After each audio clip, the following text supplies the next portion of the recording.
Geneva میں اس وقت اقوام متحدہ کے ہیڈ کوارٹر میں موجود ہوں، جہاں پر کلائمیٹ ریزیلینٹ پاکستان کانفرنس جاری ہے۔ آج پاکستان کے لیے بہت اہم دن تھا، چونکہ پاکستان کو تاریخ کے بدترین کلائمیٹ ڈیزاسٹر کا سامنا کرنا پڑا، جس کے نتیجے میں $30 ارب کا انفراسٹرکچر کو اور معیشت کو نقصان ہوا۔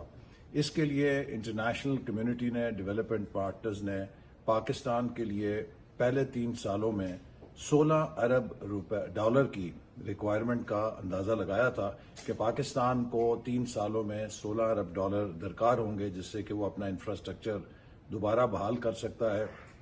لوگوں کی مدد کر سکتا ہے اور لائیولی ہوڈز کو دوبارہ ریوائیو کر سکتا ہے۔ اس میں حکومت پاکستان نے 50% اپنے وسائل سے صوبوں اور وفاقی حکومت کے ترقیاتی بجٹ کے ذریعے کرنے کا عہد کیا تھا، اور ہماری توقع تھی کہ ہم $8 ارب انٹرنیشنل کمیونٹی سے اگلے 3 سالوں کے لیے ریز کریں گے۔ لیکن میں اللہ تعالیٰ کا شکر ادا کرتا ہوں، قوم کی دعاؤں سے اب تک $10.7 ارب کے پلیجز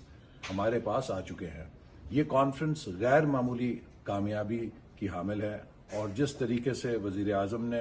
اور ان کی ٹیم نے انٹرنیشنل سطح کے اوپر پاکستان کا مقدمہ لڑا،